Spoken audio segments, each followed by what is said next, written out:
Hi everybody, this is Michael Hildebrand and I'm your host on the Sleeptrust podcast, where I'm talking about how to gain back trust in your ability to have a superb sleep again. In this week's episode of the Sleeptrust podcast, we are going to talk about snoring. And this episode is related to you if you have somebody that is lying in your bed right beside your side, somebody you love, and that is snoring like hell. And we're going to walk through the most effective things that you can do right away to get back your sleep. But before we jump into the topic, I want to encourage you to get engaged in the community. So like the Facebook page if you didn't so far, follow us at Instagram, drop comments, share what you are going through, what you went through, help others to gain their sleep trust, and tell me what content you like and what you would like to hear or see more from, and I'll definitely pick up on that. You can also always drop me an email at podcast@sleeptrust.eu, and I am so happy to hear from you, and of course I'll definitely get back to every email I get. So with that said, let's jump into the topic. So what can you do if you have somebody you love lying in bed snoring at you and you just cannot get your eyes closed to sleep? So one more thing about what we can actively do in regards of the noise. There are only two things and we're going to walk through them as we move on in this podcast.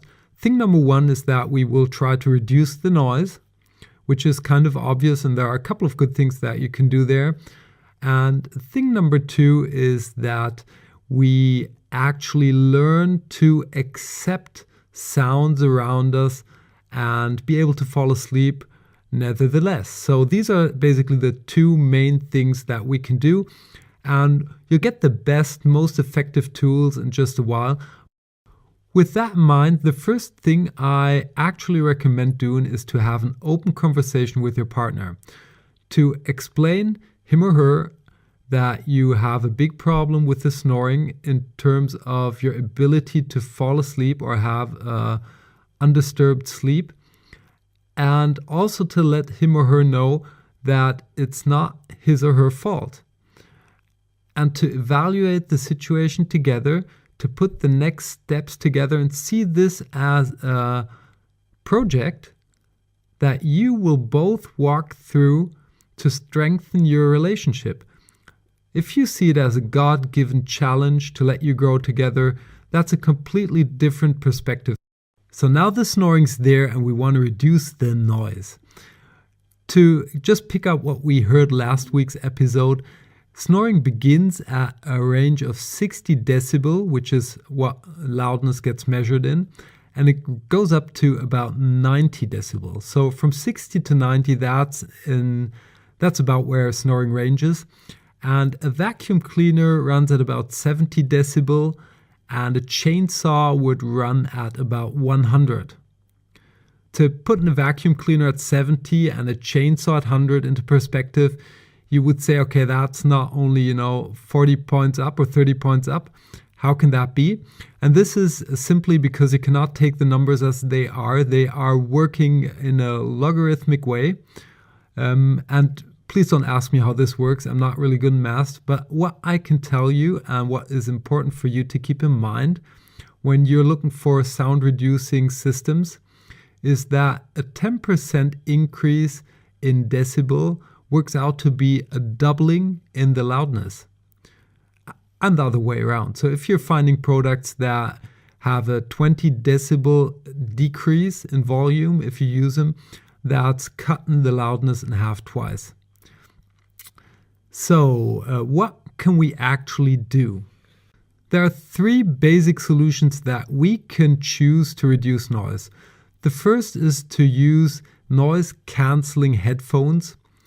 And this is not really an option for me because if you want to have a good one, you have to take the big ones. You're not going to work with the in-ear ones. And I would simply feel uncomfortable, and the most people would, to fall asleep with these big headphones on. But they're a good solution, and if you say you don't care about that, then you may want to try them. You get good ones from companies like Bose or Sennheiser, and they're worth a try. There are in-ear sleep buds from Bose too, but they're kind of expensive, as the big ones are too. I think they cost something around $200, and they only had 3-star rating at Amazon because most people said they're kind of not really doing the job of noise canceling. They rather work as white noise machines, which would be the next category you could use. And the way white noise machines work is that they produce a sound on their own, the so-called white noise. And this can be sounds like a fan, or some white noise machines put in something like waves and trees where wind goes through. And they modulate it on a frequency that it absorbs the other sound sources to a certain degree, so that they will ultimately sound not as loud for you as they were before. White noise machines work for many people out there. There was a machine from Dome that I recommended in the Tim Ferriss sleep tips that we had just a couple of weeks ago. And this has a 4-star rating on Amazon. I'm going to publish it in the show notes of this week's episode. So check it out at sleeptrust.eu. You'll find the link to the Dome machine there. Another thing, and even more effective, or probably the most effective thing that you can do to cancel noise, to get the noise down to a level where you can really not talk about noise in regards to 90 dB or something like that, is to use classic earbuds. You get them for a couple of bucks, a couple of pair. Companies like 3M, and I'm going to link the 3M ones, the classic ones, in the show notes too.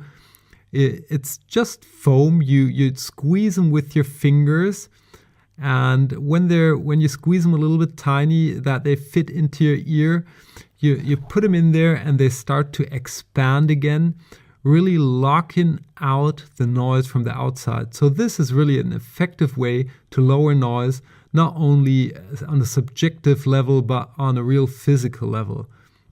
They're also deep in your ear, so you'll have a good time if you sleep on your side, as I do. Which, if you have physical earbuds from let's say the Bose things in your ears, they could really pressure your ears at some point and get uncomfortable. But these things really sit deep in, and you'll not have a problem with that. That said, some people do find them to be uncomfortable. You'll just have to test it on your own. But it's a very cheap solution to test. So you've got nothing to lose, everything to win. And I'm sure I'm going to put out a 1-minute sleep tip about these earbuds at some point in future, which will not be too far in future. So the next part we're going to talk about is the most interesting, most important part. And this is, how do we actually react to the sounds that are surrounding us? If we hear somebody snore, let's say you tune the volume down through white noise or the earplugs, and now it's certainly on a level where you could sleep, but you can't sleep because you're getting angry. And you feel you want to kill your partner or something like that. That's going to stress you. And stress and anger, those are emotions that will not let us fall asleep. It's as simple as that. So we have to find a better way to get along with the sounds that are surrounding us if we want to fall asleep, even though we can still hear sounds.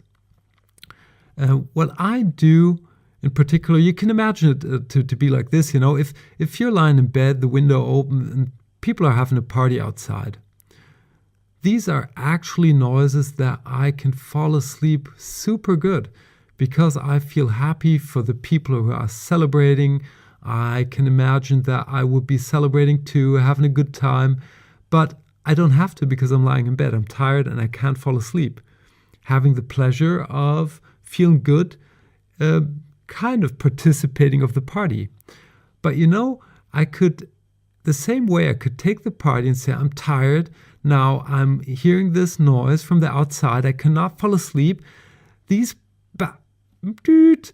they won't take care that I had a hard day, and they're laughing loud. They could go inside. They could that would certainly be a state that would not work for me if I were trying to fall asleep. With that concept, where I constantly train that is when I go to the dentist, actually. Of course, I don't want to fall asleep there, but dentists typically build up this really tense feeling in my body, even though I've got a lovely dentist. He's super nice and funny, and I on a personal level, I really like talking to him at least. I don't like going there. But what I do when he looks at my teeth, if he has to take these machineries and they make noise, which fortunately doesn't happen that often, but what I do then is I close my eyes, I look into this light that's above me, and I pretend I'm lying somewhere at the beach. And the sounds I hear could be birds, or I kind of just convert it and accept it as something pleasurable. And that really helps me to relax so much that it doesn't really matter if I have to keep my mouth open for half an hour. And I know, of course, know that I'm sitting in the dentist, but the experience is completely different. And I'm doing this for years, practicing meditation, and that's where it comes from. But it breaks down to the same thing that you can do about snoring too. Accept the noise, think about something nice, convert it to something that's pleasurable for you and that maybe even helps you to fall asleep. It's a constant noise. It's, if it's not too loud, of course, 90 dB, we don't have to talk about that. That's not going to work that good, probably. But, if you take your earbuds and noise is reduced, then I am sure if you give it a try and you really try to convert this to something that's pleasurable for you, you might even get used to it and fall asleep good listening to snoring.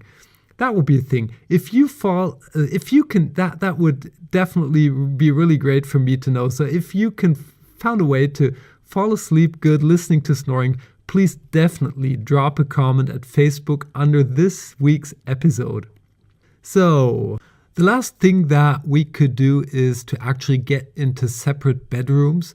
This is an option that I find to be a little bit tricky because it can also affect your relationship. So you would really want to think about how to set this thing up if you want to keep a healthy relationship. Maybe you will go to bed together and read a book together or do what other people do in bedrooms together. And before you go to sleep, just walk into separate bedrooms. Maybe you come up with another idea, but it's definitely a thing that you can do. It's nothing that I could imagine for me to work at the moment, but it's definitely a solution, and it is definitely better than letting a relationship break up because of snoring. And if you tested all the other stuff and it didn't work, then this might be the route you want to take. With that, let's wrap up this week's episode of the Sleeptrust podcast. If you're confronted with snoring in your bedroom right now, there are 4 steps that you might want to take. Step 1 is to have a conversation with your partner and to see this as a project that will let you grow your relationship together. Step 2 is to reduce noise using white noise machines or earbuds. Step 3 is to accept sound as what it is and to give it a different meaning to keep calm and maybe even support your ability to fall asleep. And step 4, if nothing else helps, is to consider to separate bedrooms and to think about how to set this up right to keep the relationship strong. I hope this week's episode really helps you to get back to superb sleep if you feel yourself confronted with snoring in your bedroom right now. And of course, I hope that you also show up at Facebook and Instagram and drop a comment, share with others how you handle snoring in your bedroom and what has really been helpful for you. And that's it for this week's episode of the Sleeptrust podcast. I hope you enjoyed yourself and that you tune in next week when we're going to talk about sleep apnea. Until then, have a superb sleep. Hey there, and thanks for listening to the Sleeptrust podcast. I hope you've enjoyed this episode. If you want to get further information on this podcast or material that will help you to gain back your sleep trust, please check out sleeptrust.eu. That's sleeptrust.eu, where you will get lots of information around sleep. And here comes some legal stuff. Everything on this podcast is my opinion only, so do not take it as an advice, as I am not a doctor, nor have I considered your personal situation. If you feel that you need medical advice, please consider getting an appointment at your doctor of trust. If you want to give me any kind of feedback on this podcast, feel free to email me at podcast@sleeptrust.eu. I hope you tune in again next week, and until then, have a good sleep.